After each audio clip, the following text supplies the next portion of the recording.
Welcome to The Polity. It's my singular privilege and honor to welcome you to the program once again, this Tuesday edition of it. And as usual, it's coming to you from the Abuja studio of Kaftan Television. And I hope that you have had a great day thus far. And I hope that we can also enliven your day from here as we get into the program.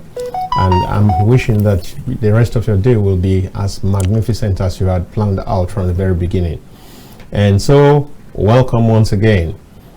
And as is the tradition, we will be looking at a trending national issue, which we believe that you are interested in getting enlightenment about, and interested in us trying to look at different angles as it concerns the matter. And that's what we're here to do today again. My name is Dayo Omogun.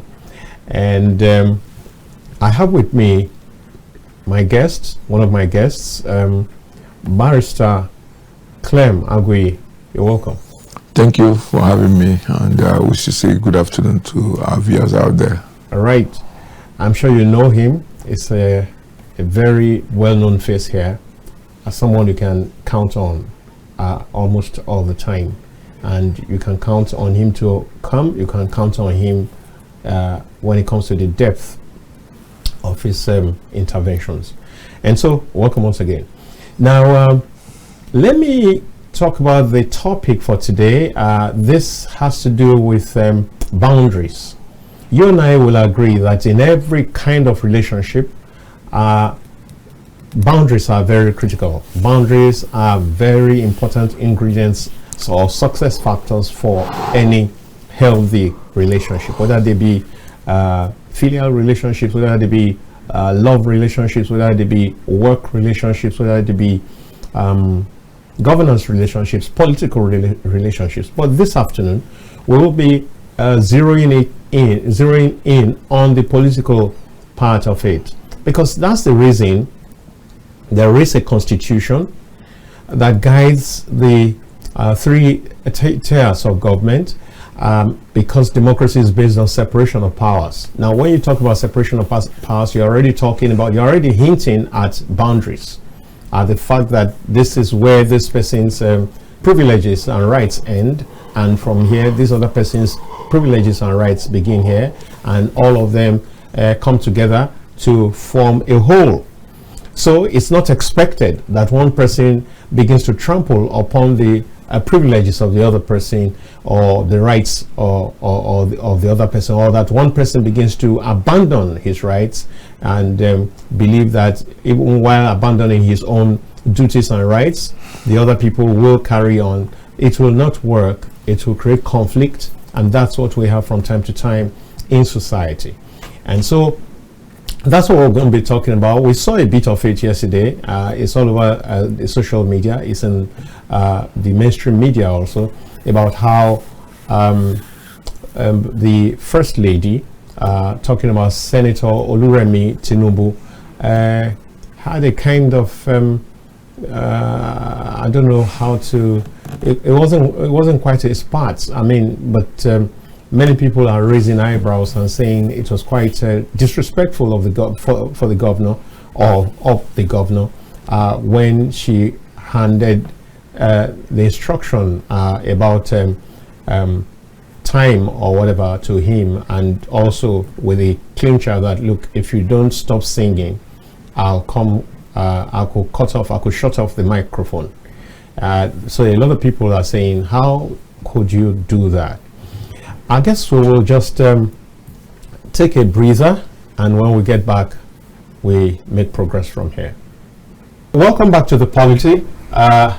A while ago, when we first started, I talked about the topic we will be talking about. But just before we make progress on that, let me welcome my second guest.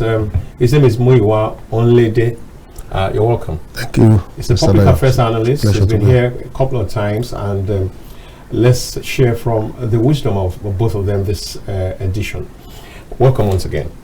And also, we're talking about boundaries and how they affect relationships, how critical they are to relationships, how very important the observance of boundaries are to the health, the quality of relationships that we have, no matter the kind of relationship, even though our focus today is on political relationships.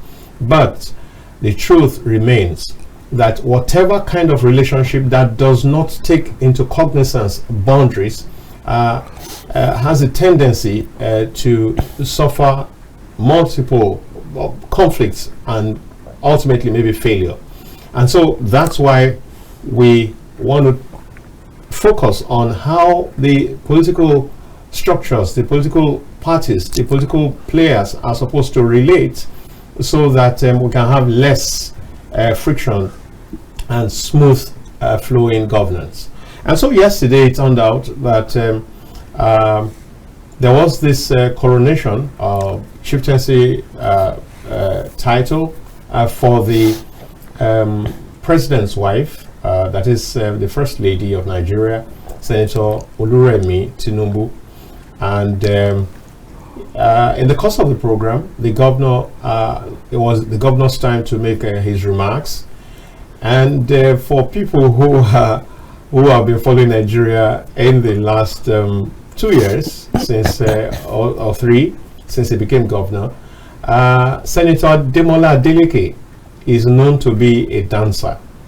Yeah, he's somebody who's full of joy and lights up everywhere he goes with that joy and dances, and well, people have become like accustomed to him. And don't forget, I think that a whole lot of millions of Nigerians are actually look forward to that, because it's become part of his identity right now. So that's what was going to happen yesterday again. But we heard or we watched how the First Lady got up from her seat to go tell him like that's not going to be allowed today. And that has generated a whole lot of furore, a whole lot of controversy, which is what we are trying to talk about right now. So right now, I'll go to my guest at the far right, that is Barrister Clem Aguiyi. Let me ask you, I don't know if you have watched that clip, what was it that came to your mind when you saw the what happened, what transpired? Yeah, thank you very much. First of all, the importance of we are respecting the boundaries between us in both in business and political relationships. Very, very important. Right. Because when those boundaries are not respected, it could lead to conflict. Right. It could create misunderstanding, can create miscommunication. So the importance of boundaries are respected, even though so journey through life, there may be areas where these boundaries become illusional. Exactly. That we may cross it, or you may cross my own. Right. But when you cross my boundary, I have a duty to let you know that you are crossing my boundary in an unexpected way. Same thing here. If I cross your boundary, you have a duty to tell me, and I have a duty to tell you, you are exceeding your boundaries. So talking about the issue that happened that you're referring to, I think it has to do with the issue of Mrs. Oluremi Tinubu, the wife of the president, leaving her seat to walk up to the governor of Osun State to say, you have 5 minutes to speak more. You have to stop singing, otherwise I'll cut the microphone. Now you begin to ask yourself, is this our party? Are you the one that is hosting this event? Even if you're the one hosting the event, you have a moderator, MC, that moderates the event. And also, even if you have to speak to a sitting governor, there must be, he's the chief executive officer of the state. If you decide to use this time allotted to him to sing, you can use it to sing. If you want to use it to dance, you use it to dance. You may not like his dancing, but he loves his dancing, and the people who enjoy his dancing. So that respect should be mutual. That respect should be reciprocal. And the president's wife, For God's sake, he's not the president of the country. The constitution doesn't even recognize her position and her office. So I think it is on her to actually understand that there is a difference between being a president's wife and an elected governor of a state. And our public officers, when they conduct themselves in the public, they should be mindful, because some of these things they are doing rub off negatively, and the citizens of Nigeria are no longer impressed by the conduct of our politicians. So it is important that boundaries are respected. Just as I speak to you today, about 11 soldiers from Nigeria and our C-130 aircrafts are impounded and seized for crossing over to the territorial airspace of Burkina Faso. Burkina Faso is saying that you violated our sovereignty by sending military plane to fly across our country without clearance and permission. This extends to many issues when you come to issue of respecting boundary, even between husband and wife. If you are the kind of wife that wants your husband keep his phone and say he wants to sleep, you run to his phone and you start scrolling down his phone, you are breaking your marriage. Even though there may be nothing in that phone, but so long as that man felt you are policing him, that you're extending your boundaries, it is an issue. Same thing with a husband too. If you are crossing your boundary, that means you don't have respect for the other one. That means you don't have trust for the other person. Same thing in work ethics. You have your duty schedule to perform. You don't jump into another person's duty to perform. You understand? So you respect your boundaries according to how it has been specified to you. I'll give you a practical life example. During the election, Anambra State governorship election, I was assigned to man polling unit 10 in my ward where I vote. Somebody else was assigned to man polling unit 9 in our ward. This person now left his polling unit, came to my polling unit, and was doing canvassing. And I felt very nice, you're helping me to canvass for votes. But at the end of the day, he now said, he did my job for me. Meanwhile, I was able to get about 51 votes in my polling unit. And your polling unit that you abandoned, you scored 28 votes. Is that not stupidity at the highest order? You're supposed to deliver your polling unit. I'm supposed to deliver my own. You left your own and started canvassing for votes in my own polling unit. Of course, thank you very much for helping me canvass for votes and abandoning your own polling unit. And when we had a meeting of stakeholders to say hi, he said that I did nothing. He was one that helped me to bring in voters. Okay, I have 51 votes. What about your own? You left your boundary, crossed into my boundary, and helped me to swell my votes. And then you couldn't swell your own votes. Why are you making a news out of it? You understand? So this issue of respecting boundaries is just a common sense thing, also an ethical thing, and also a professional thing, but at work anywhere, that people should respect their boundary. I think the First Lady actually stepped out of her boundaries to go and caution or interrupt a sitting governor that allotted time to use. Even if you go to the Senate, because she was a senator, if you go to the committee, you allotted a particular number of time to speak. And when you have that time, you will always say, Mr. President, protect me. I have the floor. Sure. Am I protected here? That they're interrupting me. I have 5 minutes to speak. And it's only when you don't use up your 5 minutes that you can be, they can say, okay, you are using back your time. And it is you that will use back your time to the next speaker, but otherwise you use your fully allotted time.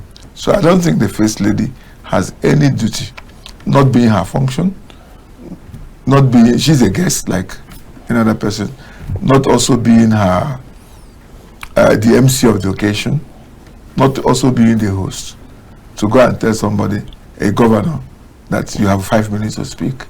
That is taking this issue of power too far. The governor was elected as a governor, and he's in his state. And you are the wife of a president. Recognize that, but the constitution doesn't know you. You don't throw orders up and down to people anyhow. All right, Barrister. Let me ask you also. I believe you've seen the clip. What was your first impression? It's a scenario that shouldn't have happened in the first place. Shouldn't have happened at all. Shouldn't have happened because there's a moderator, according to what Barrister said, there's a moderator that moderates the event, and and I believe time must have been allotted to everybody that wants to speak, and when you are allowed to speak, you have the right to use up your time. What you do with the time is nobody's business. And if at all the First Lady wants to use her office, which is not recognized by the Constitution anyway, to influence what is being spoken about, then she should have called the attention of the moderator, which I believe they will oblige. But that is not even necessary. If the Senate, the governor decides to dance for the entire time that is allotted to him, so be it. I condemn that scenario totally, because if you are the wife of the president or the wife of the governor, it is the onus is on you to use the office to bring more friends and more supporters to your husband, not to create enmity for your husband. Because whether we like it or not, if you see social media friendship that erupted because of this incident, you know that it is to the detriment of the First Lady and the government than to the governor. And having said that, I want us to believe that whatever is wrong, no matter who is perpetrating it. And that is one problem that we have as a country. We do not see anything wrong with whatever anybody we likes does. We are good at laundering image. And I take us back to the year 2013, 2014, when His Excellency Rotimi Amechi was the governor of Rivers State, and His Excellency former President Goodluck Jonathan was at the helm of affairs at the central. A scenario like this happened when Amechi was speaking in Rivers State within his jurisdiction. He was speaking. The First Lady went to him and took over the mic from him, and people said she has the right to do that. Where I have problem, I've condemned the present First Lady, just the way I condemned the then First Lady. But if you look at Nigeria, those that said the First Lady then had the right to do that, they are the ones condemning the First Lady now. And those who so some of those people, how unstable, with due respect to Nigerians, how unstable can the people be? How unstable can the people be? What is wrong? It's wrong. It doesn't matter whether it's a party, and that is why some people like us will not be able to join any political party. It's very difficult, because I have never, and I don't pray to ever be in an environment where I will not be relevant. Number one, no matter my financial status, you cannot be relevant more than me because of your financial status. I hate those kind of environments. I want to be relevant in any environment that you admit me to, and you have said, okay, I am worthy of being here. Number two, no, you look at what happened then, because people tilted towards the president then, and Amechi was having a problem with the president. They said what the First Lady did was right. Now, because they are not tilting towards the president, they said what the First Lady did is wrong. So I want to calculate how much, I know the percentage of how many of us as Nigerians condemn the First Lady then, and we are at present condemning the present First Lady. Well, those are the most objective. I have to tell you, those are the most objective. Every other person is just playing politics with what is not right. Interestingly, every other person is just playing politics with what is not right. Interestingly, we also have people who are saying that what the First Lady did is right.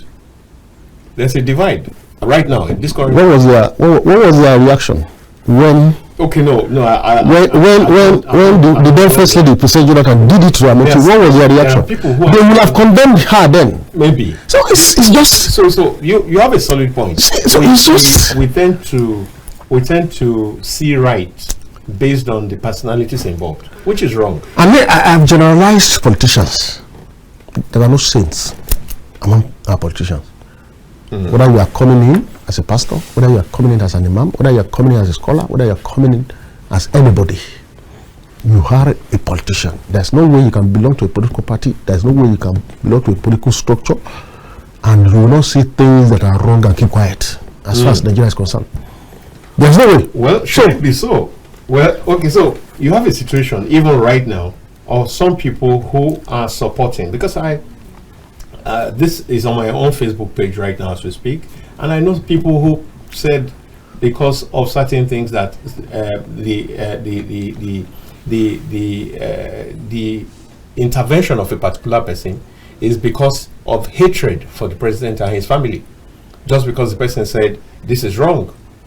Now, so that's to say that your point is very correct, that we should be able to see wrong for wrong and right for right, and nip it to the bud, and say no where there is a need to say no, and yes when there is a need to say yes. If the majority of Nigerians had condemned it, exactly, then in 2014, whoever is the first lady after them will have cautioned herself. Incidentally, and said Nigeria as well, because they had to take a cue, because people supported it. People supported it. I saw somebody on a live radio saying we have a very good first lady now. Fine, that's his own opinion. We are entitled to your opinion. I will not condemn you for your opinion. But that the former first lady, the immediate past first lady, was beating DSS and beating everybody within the filler. If you ask me, was it there when the incident happened? Again, number one. Well, we are not number two, but there are reports.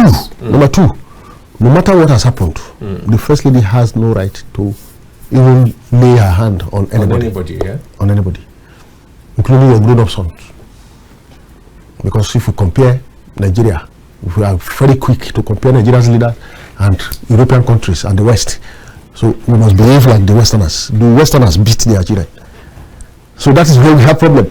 We are not stable. We don't even know what we want. That is the problem. We don't know what we want. It is wrong for you to go to the podium to interrupt whoever is speaking. The moderator, or the event planners, or whoever has invited both of you, they have the right to call anybody to order. They have the right to shut anybody down. There is somebody around the system that if you are saying what you are not supposed to say, they can take off the volume of the mic. They can cut it off. They can cut it off. That ought not to be her own responsibility. That's not her own responsibility. All right. I condemn it then, and I'm condemning it now. But I want to know the percentage of those that condemn it then and are still condemning it now. The point remains that as we speak, there's a divide.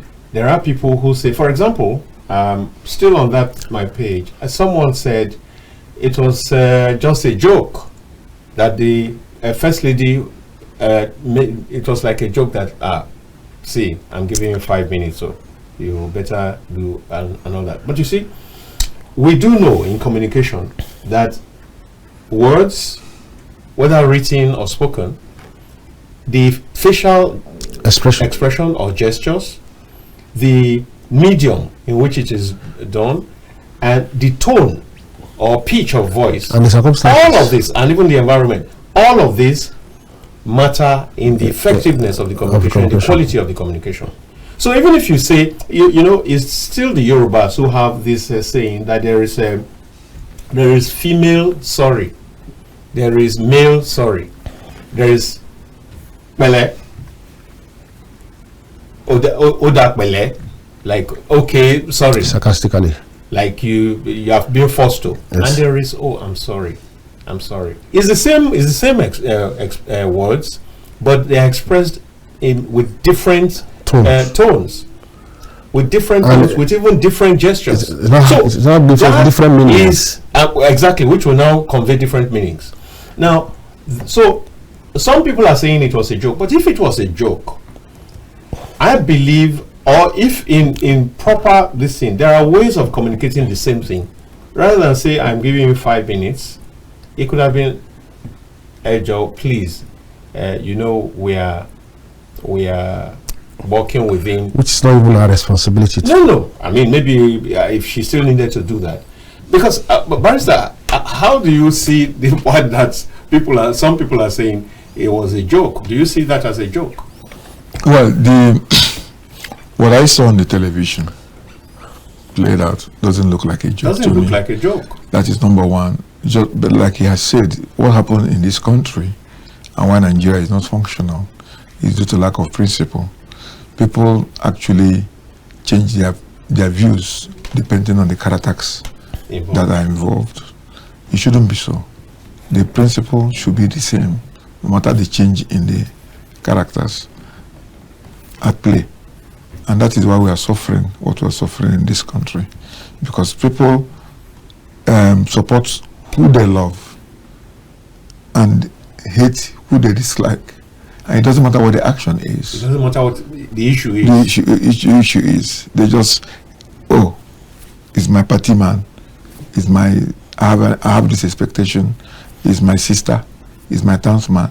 And they just line up without even, they don't support the issue, they support the individuals. And having said that, I will tell you, just like he said, this is an incident that was avoidable. It shouldn't have happened at all. It is not within the duty of the First Lady to do what she did. And that goes a long way to interpret how Nigeria is being run. The interference from the children of our leaders, from the wives of our leaders, how our decisions are made in this country. You find out that most of these men are not even in control of their homes. They're not in control because they're not in control, this kind of things come in public. What is a situation where I've seen somebody who have an office of the daughter of the president. I've seen an office of the son of the president. I've seen a complimentary card that says special assistant to the son of the office, to the office of the son of the president. So this shows you how this country is being run. Because if you find people who you did not elect taking the front seat, making decisions, influencing policies in this country without thinking it through, it shouldn't be like that. If this country will make any progress, when we're electing our leaders, we elect somebody who is in control, who will be able to organize his cabinet and they move in, not people who are influenced by the decision of people that we didn't even elect as president or governors. It's played out in many states, whereby the wives of the governors are more powerful than the governor. You need anything done, they say go and talk to the wife. Go through the wife. Go to the wife, or go through the daughter, or go through the son. All these things. Or go through the mother. There was or go through the mother. Or go through the mother. This is manipulating the system and very unfavorable for the system. And it's very, very unfortunate. It shouldn't have happened as far as I'm concerned. And not to talk of it that you are even dealing with an elected governor of a state. So what it is that if as far as that event is concerned, beyond getting conferred with the chieftaincy title, she ought not to be, how do they say it now? She ought to be seen and not heard. That's the office of the First Lady. She ought to be seen and not heard. Is that what it is? You know, Osun State has a way of creating controversy whenever the First Lady is there. The last time she was there for empowerment, the governor had problem within himself, but he was able to keep quiet. To welcome the First Lady to any state, the wife of the governor will be the one to welcome her. Now, the governor has two wives. I don't know how many, but the first wife did her own poster welcoming the First Lady with her own group. The second wife did the same thing. And to tell you how unstable Nigerians are, women in the state were divided between the two women in somebody's home, without listening to the reaction of the governor. They are the governor's wife. You have no right to help him divide his home. You have no right to take side with any of them. That was what happened in Osun State. That was last year. This one did her own poster. The other wife did her own poster. Is that not a manifestation of what the first wife went with her group. The second wife, is this same Osun, this same Adeleke. You know, what is really wrong? What is special about? But is that not a manifestation of what Barrister Clem was saying just now, that a lot of men are not in control? Because if you're in control, we have had cases of men with multiple wives, but who present one as the wife. Well, during the swearing in of the Speaker of the House of Representatives, the same scenario happened. First wife and second wife. There was a mid-drama. Those things are not necessary. Everybody should know his or her boundary. Exactly. Those things are not necessary. You just create unnecessary controversy for your husband. And Nigerians encourage. Nigerians are supposed to map out the role. I believe the husband must have stated expressly, you are this, you are that, and so be it. For you to come to national television, so you to come openly in the public to do otherwise, that means you have disrespected your husband. Exactly. People don't see it as if he doesn't have control over his own. Number two, we must accept what we want as a people. Buhari was campaigning saying there will be no office of the first lady. Yeah, they say this thing, this one hates women. Women should not vote for him. He hates women. This same country. Women should not vote for him. He hates women. How can he say there will be no office of first lady? He came. They persuaded him. He allowed the first lady to be. He has only one wife. Luckily for him. Then the wife forced out that my husband is not in control of the government. He said, no, my husband belongs to the other room. My wife belongs to the other room.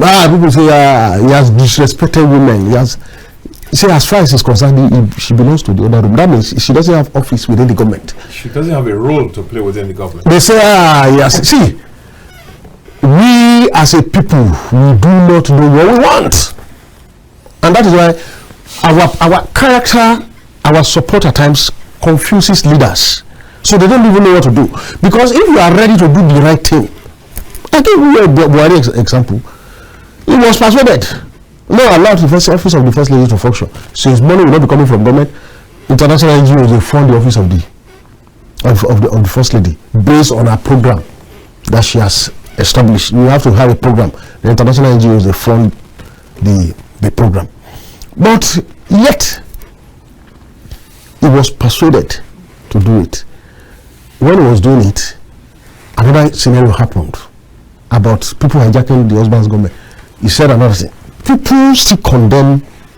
You know, I ask myself at times, our life, our thinking, our comments, our actions, both educated and uneducated, is supposed to be a source of direction for the government. But it has become a source of confusion.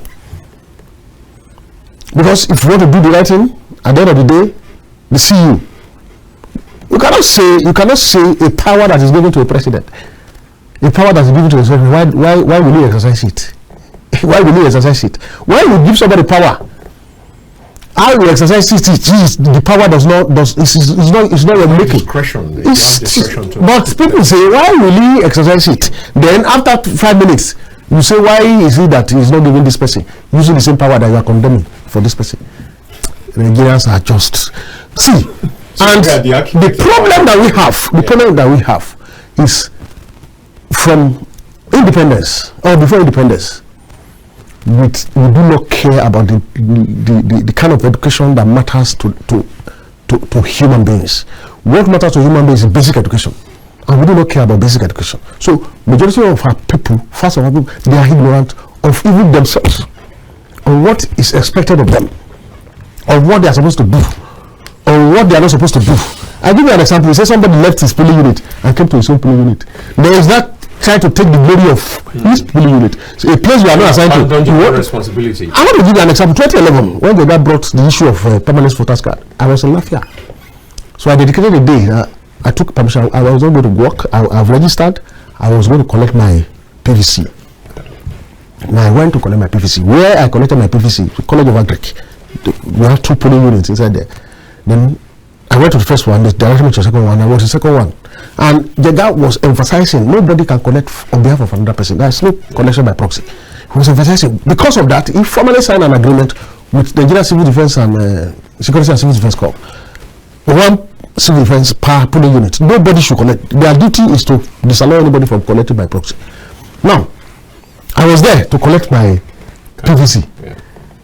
Then a lady ran and came in uniform, civil defense, and said, and greeted the ad hoc staff of INEC ad hoc staff. You know me?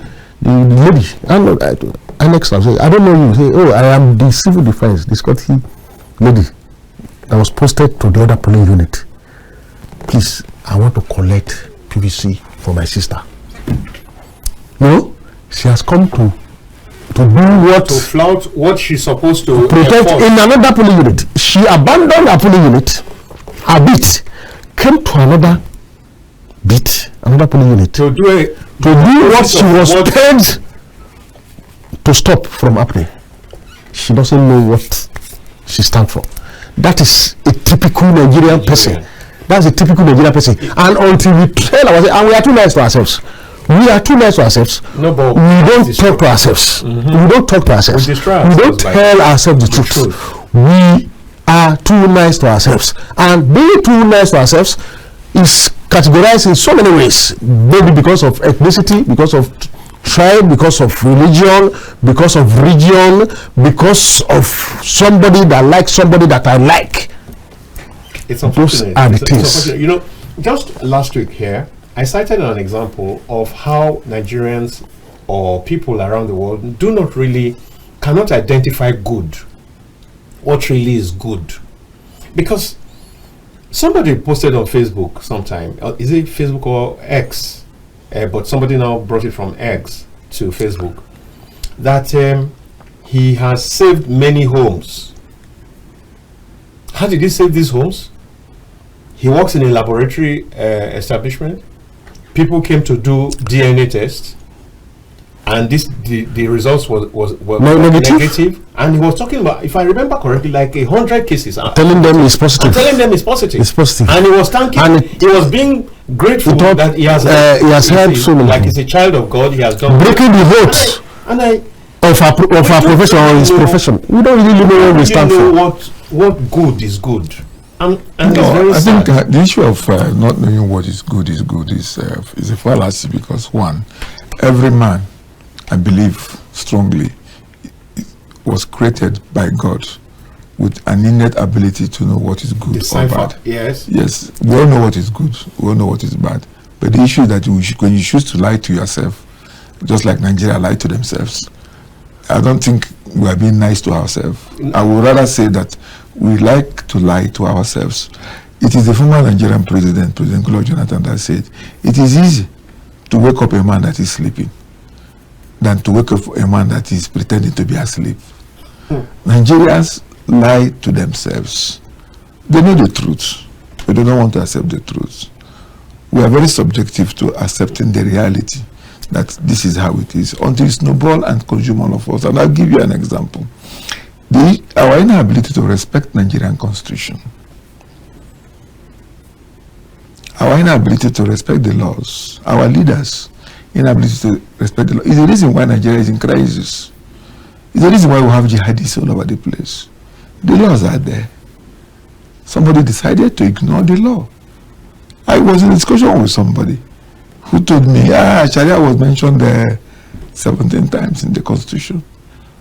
Oh, Christianity was not mentioned anywhere. That is not the problem with the Constitution. Even if the Constitution mentions Sharia 17 times, on what basis was it mentioned? Did it mention that Sharia will become a state law in any state in Nigeria, adopted by the state as now the law there? Was it mentioned that the Sharia is now above Nigerian Constitution? Was it mentioned that Sharia will move from the civil family rights of a Muslim to now a criminal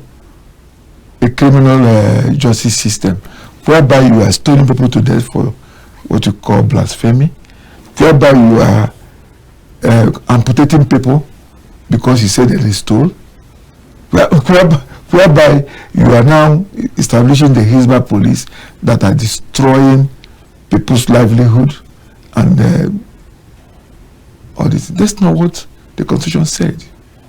The Constitution is very clear that Nigeria is a secular state and nobody should be accorded any advantage above the other person on account of your religion or ethnicity or education or whatever, or even gender. And the Constitution was also very clear that nobody should be discriminated upon on account of this same religion, ethnicity, gender, and what have you. The Constitution is very clear. He created equality that we have. The people don't want to respect that. They lie to themselves. Some governors will, when they became governors, you contested to become a governor of a state.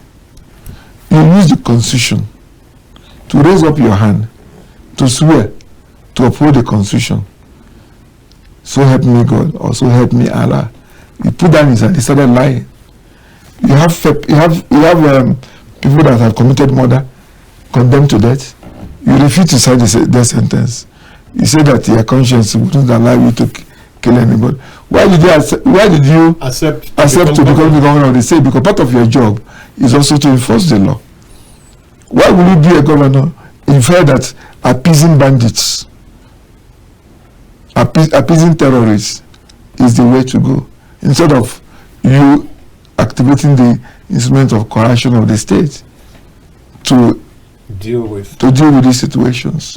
That's why we are lying to ourselves. Why will you be governor or president of a country and you are denying that there are senseless killings that ought not to have happened, whether it is Muslims or Christians? Are you comfortable with the fact that thousands of people are dying, are being killed by some non-state actors in your country? Are you tone deaf, or are you blind, or you don't hear, or you don't, or those lives doesn't matter? Should it take Donald Trump to say, I'm going to come to attack the terrorists if you can't attack them, before you wake up, before you activate, before you appoint ambassadors, before you do this, before you do that? It's because we are lying to ourselves. We know what is good. We know what is wrong. Only we don't want to accept the reality and say, this bad is bad, and we condemn it and stand with what is right. I'm pushing. So we are having a system that lies to itself, built on lies. You understand? So when we have that kind of situation, how do you want the country to move forward? Right. If you as a government lie to your citizens about their equal rights, about level playing ground, but you end up advantaging some people and disqualifying some people, not out of merit, but out of ethnicity and religion, you're lying to them. So when they pick up guns tomorrow and start challenging the situation and the authority, of course you cannot actually blame them. You understand? I didn't even know that we have fighter jets that we can deploy at a rapid time until there was a coup in Benin Republic, and I heard that Nigeria deployed the fighter jets and soldiers. I didn't know we have surplus, and then Boko Haram, bandits, unknown gunmen has taken over the whole of Nigeria, to the extent that as I speak to you now, Abuja is encircled. It's a question of time before Abuja will be overrun by these Talibans. Because if you go to Kogi State, they are very active. You go to Niger, they are very active. You go to Nasarawa, they are very active. You go to Plateau, they are active. You go to Benue, that is their base. Abuja is encircled as I speak to you. Even if you go to the fringes of Abuja, that is why they could storm Kuje prison. Just like that. Just like that, and they break the prison and free their members. So when you see things that are happening in this country, we can only end up saying our leaders are complicit.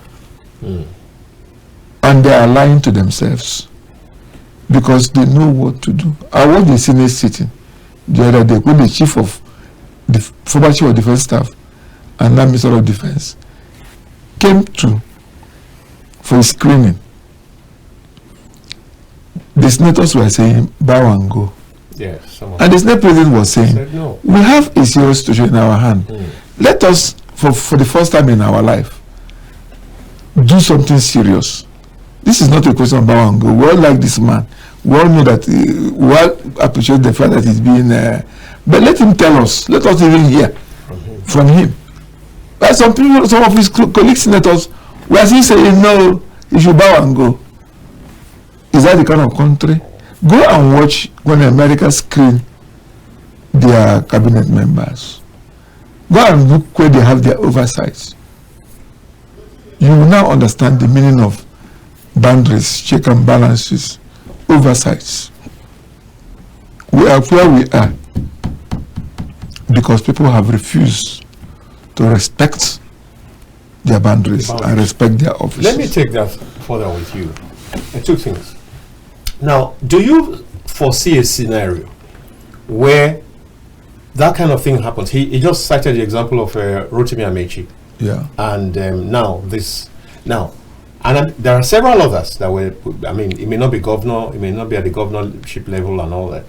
Now, do you foresee a situation where the person being disrespected takes action? And what would be the fallout of such a situation?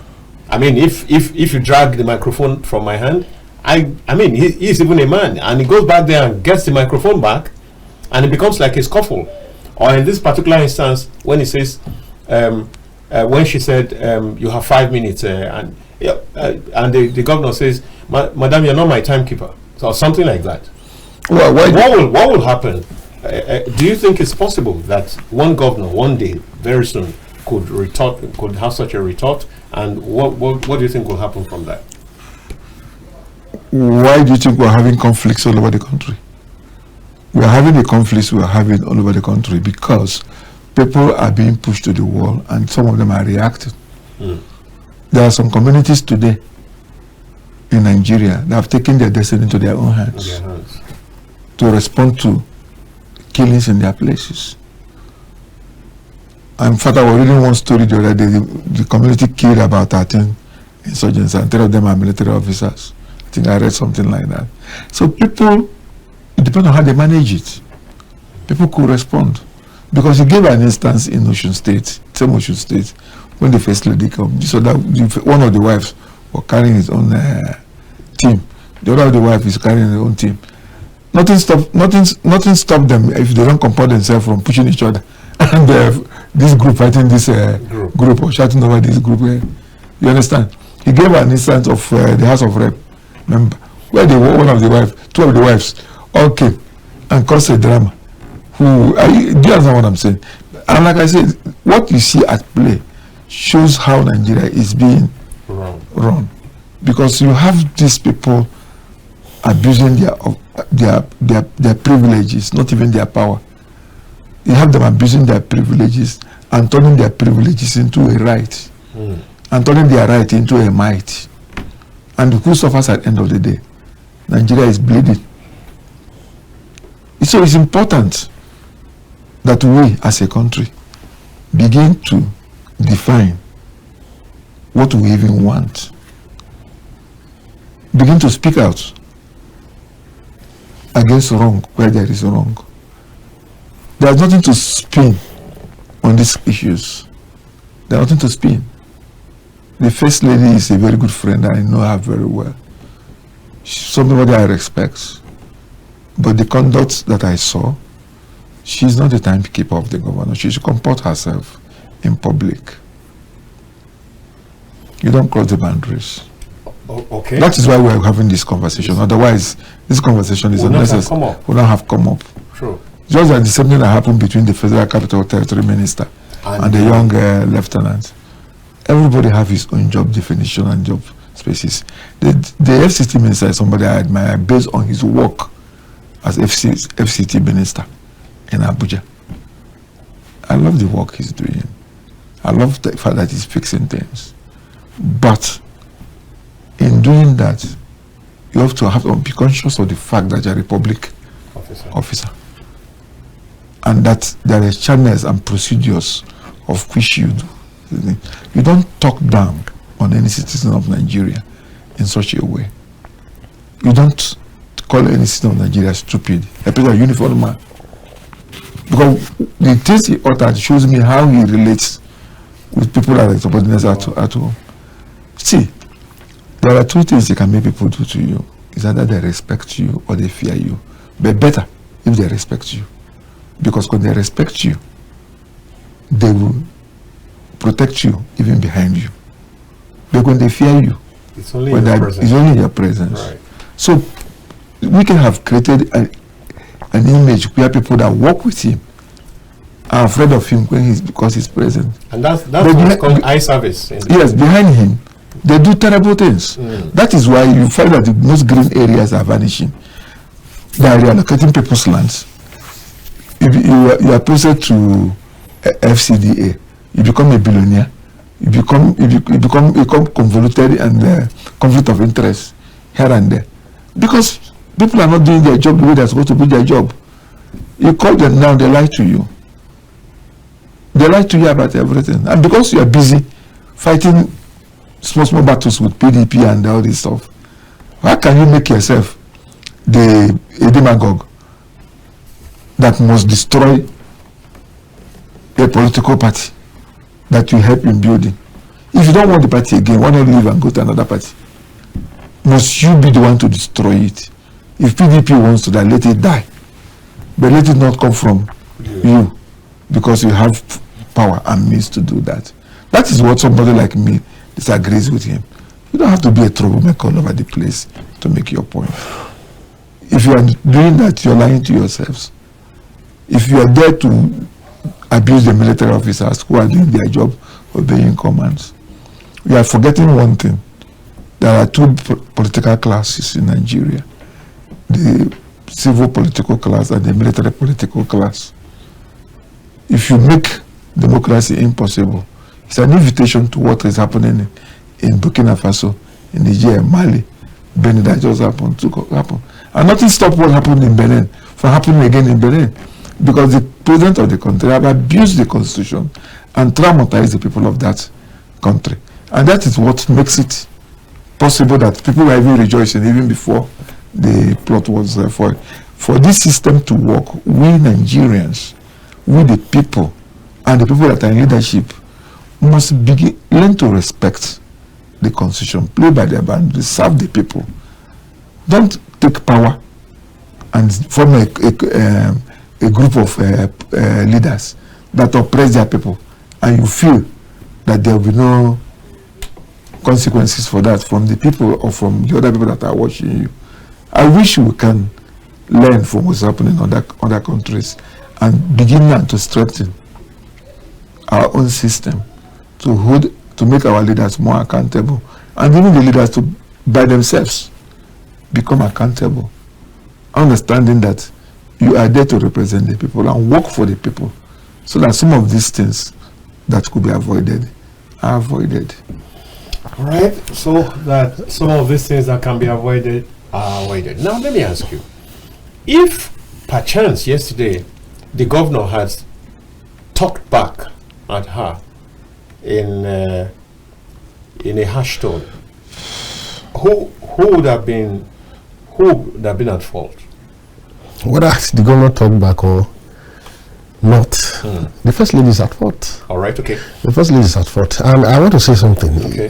You know, I'm a student of history. I love history so much. That is why I will never forget those that removed history from our curriculum in Nigeria, talking about the former president and the then Minister of Education. They have done injustice to our psyche, they have done injustice to our children, they have done injustice to so many Nigerians, because the foundation of the nation is not even known to so many people. So it's as if they are floating because they don't even know where we are coming from. If you don't know where the rain start beating you, you have a very big problem. He said something about Wiki and that Young lieutenant. Young lieutenant. That is why I said, we don't condemn what is wrong, and other people will do it again. If we don't. I want to take you back to year 2022, also 2020 to 2022, when Supreme Court gave judgment about the dispute in Magodo Estate, Lagos, and the state government was supposed to enforce the judgment, and maybe the residents, Big Man Estate, they have connections. Before the governor went there, I saw policemen everywhere. And he spoke. So when he spoke to one of the security, to one of the policemen, the policeman said, I'm not going to leave this place. I'm not going to leave this place. It's order from above that I should come here and stay.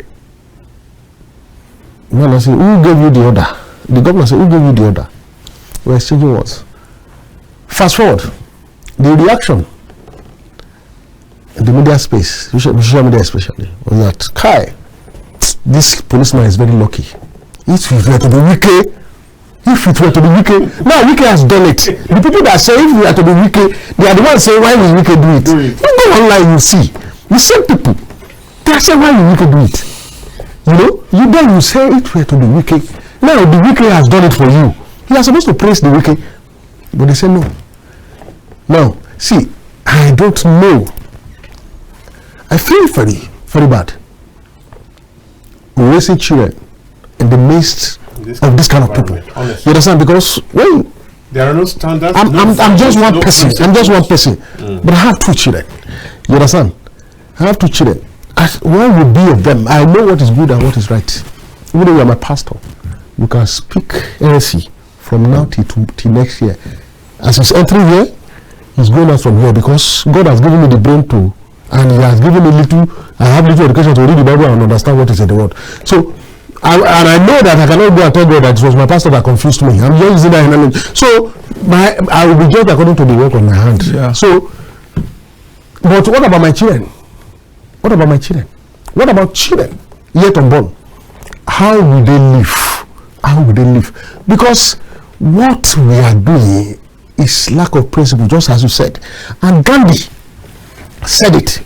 He mentioned 7 sins that will destroy a nation. Politics without principle is one of them. So one of the things that will destroy a nation, politics without principle. Now, some years ago, Abuja City, the seat of power, there was a jailbreak. There was a jailbreak, and we have Minister of Interior in charge of that. And there were informations. See, you cannot be a president, you cannot be a governor of a state, and you say you don't have information about everything that is happening. Obaseki said it that I am the governor. I have every information.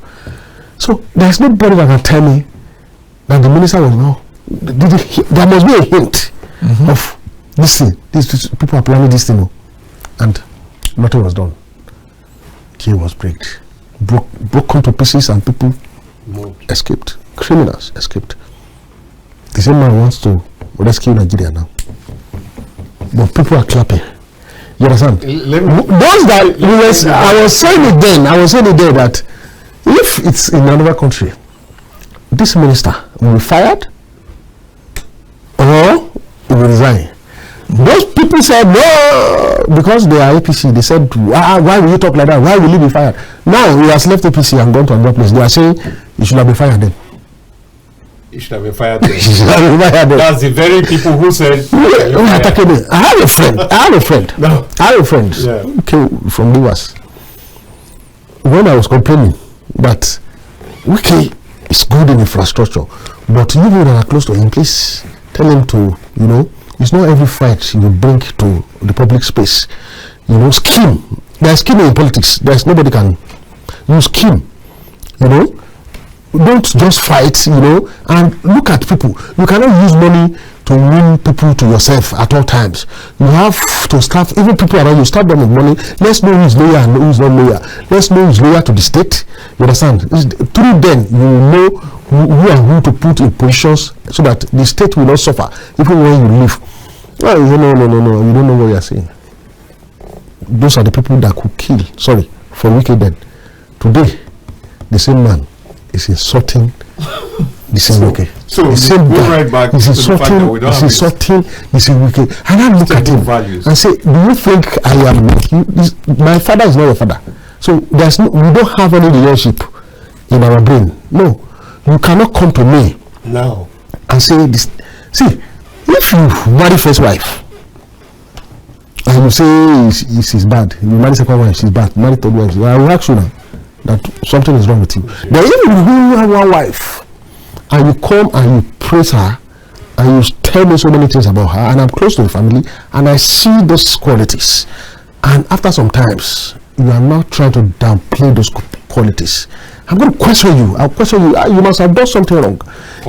Because I'm a man and your friend, you will not disallow me from telling you the truth that, oh, something must have gone wrong. You understand? You must have crossed your boundary. You know? And that is my own thinking. That is my own opinion. But in this part of the world, you know, women do not have boundary. They don't have boundary. Their boundaries or boundary. You carry their own boundary and join to your own. So, and you control and control and control. So, but what I'm saying in essence is that let us have principles to follow. Yeah. You understand? So that we don't confuse leaders. If we are saying if you were to be wicked, why do you know? Now the wicked saw it. Do you know that wicked saw it? At that time. They saw it. Oh, so these people actually love what I'm doing. And they believe if I were the one, I would have fought this. Now he has fought. What is wrong? No, but I think what is wrong? Like you also said, no matter how what they would have said, what they would have said was that no. No matter the governor should have called the IG. What is right and draw the line. We must draw the line as leaders, because in the end, you can't have the excuse that I was pressured. You can't have the excuse that it is people that pushed me to do this. No, it will not stand. The people have influence on their lives. No, it will not stand. The leaders have influence on the people. In the end, you are the one who will carry the can. We need to also tell leaders that, because you are the one who will carry the can. Now, let me ask. Even the conduct of Senator Ademola Adeleke in always coming to dance and sing, because when he's invited to such functions, he's expected to make remarks. Yes. And don't be surprised that it's not only somebody like Senator Tinubu, Senator Oluremi Tinubu, that may have issues with that. There will be millions of Nigerians also who get put off by that display. So can that also be looked at as also breaking boundaries of some people for not going straight to let me give you this example.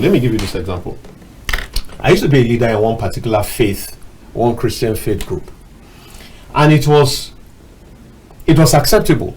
In fact, it was the system that before you pray, you would first of all sing worship songs.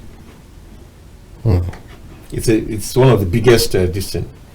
And you would see that's the pattern from the leader himself. You first of all sing worship songs. Now, I left that place and went somewhere else in the course of time, and we were told point blank, if you are told to go and pray, you go and pray. You are told to go and sing, you go and sing. Exactly. Maybe you know the place. If you are told to go and sing, go and sing. If you are told to go and pray, you just take the prayer point and pray. One of those days, a carryover from where I was coming from, I forgot myself, and in any case I just felt let's at least bring in this new place. So I started, let's take this worship song, and the leader there sent a message to me to stop me right there. I expected that under some better administration that I would have been allowed to just flow. And then maybe after the session, the entire session, you'll be told, oh, why did you have to do that? But no, I was stopped right there. So I'm saying that it's different people react to things differently. So even the governor himself should be maybe taken to task, maybe told that he should also cut down on that display. From north to south, from west to east, as the country stands right now, do you know that it is even an aberration for any government to be happy? It's an aberration for any government to be happy if we are to be sincere to ourselves. From health to education to infrastructure to human capital development, welfare, and security, which is the most troubling. So on what basis is your excitement? That's what you're saying, Abi? So what is the joy that you are dancing about? Is that what you're saying? Yes. What is there to dance about? As at the time that could even be a source of anger for as the time it was taking over. That state was in debt substantially. That state was having a problem in arrears of salaries, arrears of pension and gratuity, so many problems. But one thing that I have come to realize in Nigeria is that not only with elected officers, you go to ministries where you have problems, you look at them, they are behaving as if nothing is happening. You see that you see in other countries when there's problem, every hand will be on deck to see that they are doing something, and that gives hope to change that gives hope to the people. But when the people that are supposed to solve the problem, they behave as if nothing is even happening, then the people becomes hopeless and say, "Oh, who do we look up to?" And that is what they do. He dances everywhere. He was a dancing senator before a dancing governor. The same way Senator Dino started. But do you realize that those attacking Dino for dancing, they are the ones praising this one for dancing? You're still going on. Those attacking this one for dancing, they are the ones praising this one. But we must. No, those attacking him. That's the whole essence. We must remain on the line of what is good and what is right. But when I said it, you are not supposed to dance because you have problem to solve. You understand? In Nigeria, political office is seen as lottery, but in other countries it is seen as service. Work, real. In Nigeria, public service is seen as escape to hard work, so to say. You understand? To hard work. The barrister here is not a public service. You are a practicing lawyer.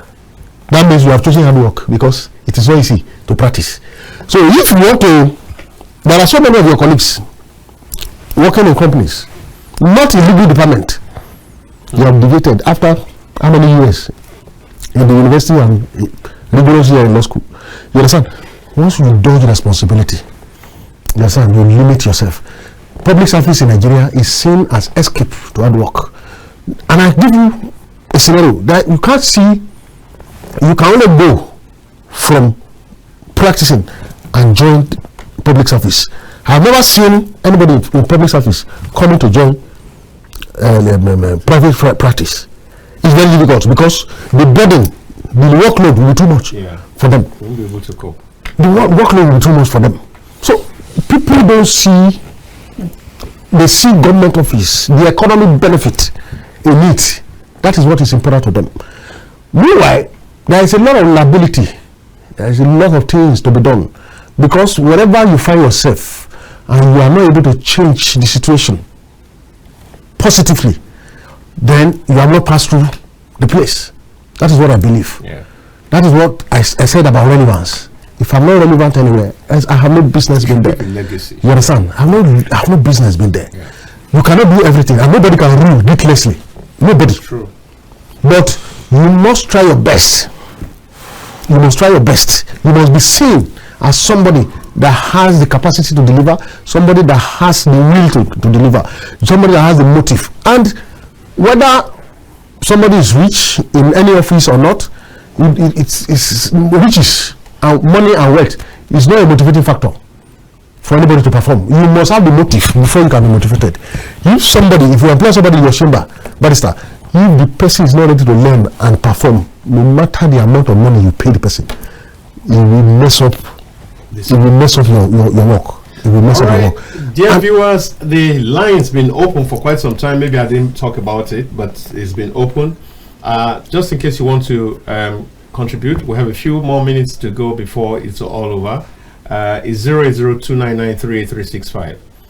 And I'll take up this question to Barrister. What we have been talking about, can it become a subject of litigation? And how is it likely to pan out?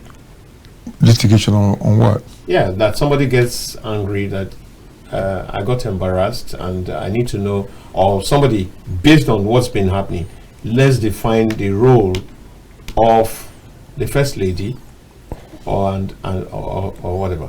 Because maybe somebody says we need to test the Constitution, we need to test the laws and all that. You want to test the Constitution that the First Lady told you that you have 5 minutes. I don't think that is something to litigate about. These are issues. There are moral issues. These are moral issues. You understand? These are moral issues because you can't go to court because you say that somebody talked to you and you were embarrassed. It didn't defame you. What she did might be wrong, but I don't see anything to. So there's no legality. I don't think, and even if there is, I don't think you should waste your time. Morality is not law. Morality is not law. Law is not morality. Law must be written. That's why morality may be in your heart and in your visual, but law is written in black and white. You don't go to court to speculate and waste the time of the court. There are many issues to talk about than that one. You understand one? But what I wanted to add to everything that we have been saying here is very, very simple. Nigeria need a complete research. We need to research this country. And when my colleague was talking about being in public service and also being an active, of course I've been in public service. And I've also been in private practice. You see, this depends on the character of the persons that are involved. The display you see also reflects the characters of the people that are involved. When you look at people who have been in public service and went there to give their all, you see that they gave their all because they have their all to give. If you see people also who went there and they didn't give their all, they saw it as an escape. They never have the character, or they have the character to escape from responsibility. But is that not the majority of? Is that the majority of that we see? It is the majority that we see, but that is not all that we ought to see. It could be the majority. It could even be the minority, but that's what we see. Mm-hmm. I'll tell you, when I went on my tour of duty, when I came back from my unlikely quarters, my friend, who is a pastor of a church, he came to visit me. I thought he came to tell me welcome, that I'm back from my tour of duty. After we said please and over lunch, he said, how much did I make? What did I bring back? I said, bring back as how? He said, how much did I make? I said, I didn't make any money, but I left legacies. He said, so I will legacy. I feed your family. I feed my family. That's even a pastor. That's a pastor. He said, you mean you will use legacy to? I thought you were smart. You mean you finish this thing? No, I said from very unlikely quarters. From very unlikely quarters. So he didn't bet. He said, I thought I was smart, and that I finished this 2 years tour of duty, nothing to show for it. I'm telling him that I brought back legacy. And I said, I don't know what you guys expect to, but if you go into public service, you have to serve one God. You can't serve two. You can't serve Mammon and you serve God. It's either you go there to work for the people, service, or you go there to work for your pocket. You cannot work for your pocket and work for the people. All these things that they say, you work even if you want to eat. It's not true. It's either you are eating people's future, or you are working for people's future. For you to work for people's future, by my own experience, is that you have to make a lot of sacrifice. You have to zip your mouth. You have to quench your greed. You understand? You have to personally deny yourself of a lot of privileges that ordinarily you will have. It is called service. Yes, it's called service. So you went there and you provided service. Because I have my family will have a tradition of offering service. My father did the same thing too. Yes, when he came back, people mocked him and said he served all these things that he served. And he came back here trekking. Couldn't even fix his car when the car broke down. He was living, the house he built was one we built before the Civil War. The 3-bedroom that he built, that was where we grew up. But today, at least, God has used people like me, his son, to reward him by making me somebody in the society. Are you understanding what I'm saying? But I know that one thing I told myself is that, yes, I will maintain the family character, but I'm going to work hard for my living, for my own private services. But if I have an opportunity to go into public service, like my father, I will give it my all. 3 weeks ago, I received an award from Nigerian Institute of Environmental Engineers. It came from the Blues. I was just called that you are nominated for an award. You didn't lobby for it? I didn't lobby for it. I didn't pay 1 naira for it.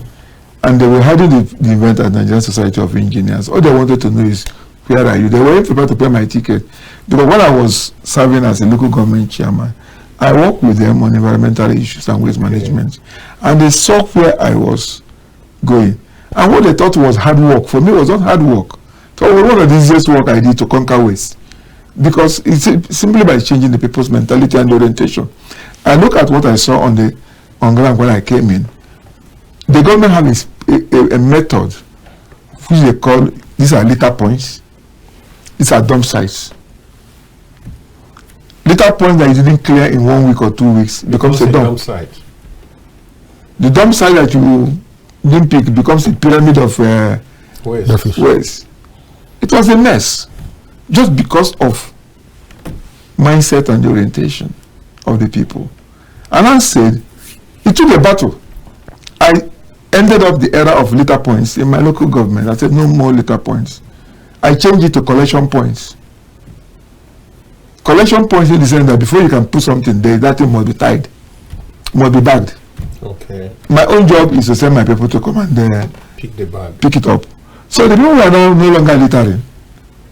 They were bagging. They were bagging and keep putting it at that same litter point, knowing that I will come and collect it. And when I come to collect it, I'm not going to use my hand to begin to pick them. Right. So they begin to bag. If you should see any waste in Njikoko while I was there, it is bagged. And it's a duty of my waste managers to come in the morning and pick them up and then dispose them at the final terminal points. So all those excesses that used to fall off from this thing onto the floor will not be there anymore. You understand? So it was simply by changing people's orientation and mindset. Service. And I was able to make people, the civil servants that were working with me, to understand that, because in that they have a slogan: if you walk, you shop. You chop. If you walk, you steal. But let's steal and not be more than walk. When I first heard that slogan, if you can steal, but let's steal not be more than the work we are going to do. I was like, so people are thieves. Oh, that are stealing small. I said, no, you see, now this stealing must end. This aircraft, when an aircraft wants to take off, it goes with the full force of the engine. There will be a point you cannot stabilize, and the pilot will announce, cabin crew, you can now serve the passengers. They have told you that you can now use the lavatory and the toilets for your convenience. You know what I'm saying now? The plane is already at the cruising level. And then again, if it is landing, it comes with the full force of the engine. The pilot will say that we are descending. Cabin crew can take your seat. You understand? They do their check and go and take their seat. And fasten your seat belt. Because you're going to finish, they have started strong and they have finished strong. But here in Nigeria is that they want to start weak. Once you bring the job, they have not even determined the scope of the job and how sorry for the job. They're thinking about the money, what they will chop. You understand? And they will now chop up to the cruising level. And chop to the descent. And by the time they're descending, they have already chopped everything. There's no energy to descend. We've got to go. We've got to go, gentlemen. Maybe in 20 seconds, you just want to give a last word. Yes, I would have loved to see a situation whereby the First Lady will just apologize to because some people have actually demanded. I believe some of our fans, our supporters, and loyalists must be embarrassed with that situation, with that scenario that happened. So, throwing a word of apology, we heal the wound and keep on going. All right. That is what I believe. Sorry, sir. Yeah, just like you said, I mean, even if you don't apologize, offer clarity to the action in a way that will be conciliatory, and then I don't want to see the president's wife I don't want my memory of her to be what I saw. Okay. No, I don't want it. Wow. All right, so the message has gone out. First Lady, you have so many people who admire and love you, and they are saying either apologize or give clarity in a conciliatory manner. I mean, that's some middle ground, and you probably want to exploit. It is at this point that we have to say our bye-byes, and thank you so much for coming, Barrister. Thank you so much. Thank you for having me. Yeah. And I must say thank you to all of you who have been watching. Thank you so much for your devotion to Kaftan Television. I'd like to invite you also to join me at 8 o'clock, 8 to 9, for Matters Arising. We will be taking up another issue, and of course, your viewership is very much cherished. And I'd like to also say thank you to my production team. Thank you, Divine and Ben and every one of you. Thank you so very much. You do a fantastic job all the time. God bless you. My name is Dayo Mogo.